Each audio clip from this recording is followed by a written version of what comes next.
Hey, welcome to episode 63 of Credit 101. In this episode, we're going to talk about what you all should do with your extra income. If you guys have more income than you need because you paid off all your bills, you have some income left over, you have some money left over. In the last episode, we talked about what you should do if you don't have enough money for your bills. But in this episode, we're going to talk about what you guys should do if you do have enough money left over. So if you guys do have enough money left over, don't think that money is for splurging, especially if you all have debt. So I do suggest that you guys do a few things if you guys have money left over, and this is what I suggest. So if you guys have any extra money left over, think about putting that extra income into paying down your debt. If you guys have money sitting on your credit cards, if you look and see how much money they're charging you for interest on those credit cards, it'll make you sick. So I do suggest that you all pay down those credit cards. Now, if you have 0% APR on your credit cards, maybe it's not so much of a rush to pay it off, but make sure that you do put some money to the side or start paying it off, especially if your 0% APR is going to be over in less than 3 months, because I don't want, for like some of my credit cards have $4,500 of 0% APR. I'm not going to wait until 2 months before to think about paying some on those cards. I need to start paying those off a little earlier than that. So those right there, you want to start putting your money towards paying those off. And then other credit cards, so you probably got a $4,000 limit, you got $2,000 just sitting on that card, and you think, oh, it's fine, I'll just let it sit there, and you think you got extra income. They're charging you a lot of money in interest on that credit card. So I do suggest you go ahead and pay that down, especially if they charge you a lot of money. Like if it's not 0% APR, you really need to start paying that down. And you can save so much money this way, and you might not feel it now, but in the future, if you really calculated how much you're saving by paying it down right away, you're going to see that you're saving a lot of money.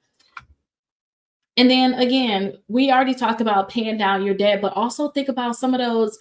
Maybe you have some collections you want to settle. Think about settling and negotiating some of those debts. So definitely call those companies to try to see if you can sell them, especially if they're within your statute of limitations. That's the time that they have to actually sue you. I believe we talked about that in one of the earlier episodes. They have a certain amount of years to actually sue you. So if they're within the statute of limitations, maybe you want to think about actually settling some of those debts out, and that can help you. And then too, if you don't understand it or don't know what to do with your extra money, get assistance to try to figure out how you can come up with a plan to pay off these debts. Now, I know personally, I was doing the debt snowball, but I was really actually doing the avalanche. I don't like the amount of interest that I'm paying on my car. Like, it really makes me sick, you all. I'm not gonna lie about it. So that was one of the debts I decided that I want to tackle first. I don't have, other than student loans and things like that, I don't have any other debts that have like a high interest rate. I don't hold a balance on my credit cards. I'm over that stage. I'm not holding balances ever again. I'm not going to pay that extra interest. But I decided to tackle my car first. And any extra money that you get, put towards that first debt that you want to do. And also, you can, if you decide you want to do an actual method like the debt snowball or the avalanche, then all you have to do is list your debts from least to greatest, which one has the smallest balance to the one that has the most. And it don't matter what it is. Maybe your student loans are going to be trickled within other debts. You know, you're going to list them all individually, and then you just start with the first one, pay that off. Once you're done paying that off, you put all the money on that one. Then you take whatever you was paying minimum towards that, and you'll put that plus any additional money towards the next one. And you'll keep doing that same thing. Don't think, oh, I have extra money because this one debt is paid off. No, that's not extra money. If you are already paying, $50 for this first debt, then that $50 is going to go towards those new debts now. So that's a method that you can do. But I like the avalanche. I don't want to pay interest. I think that I can be obsessive about certain things.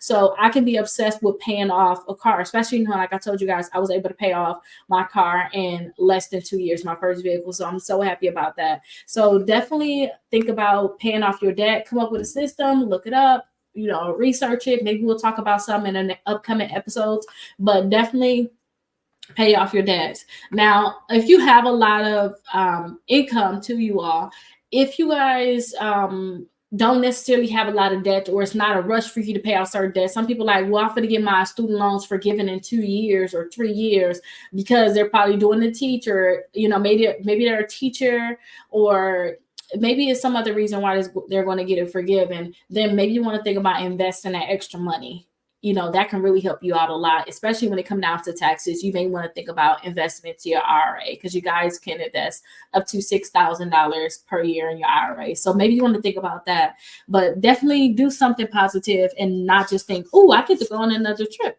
Don't put it towards something, especially if you already invested, did all that, then you can think about a trip, but think about your future too. That's something really huge. So next we're going to talk about reducing your insurance payments. So if you guys have insurance payments, we're talking life insurance, health insurance, all that. We're going to talk about how you all can definitely reduce that in the next episode. I'll see you all there.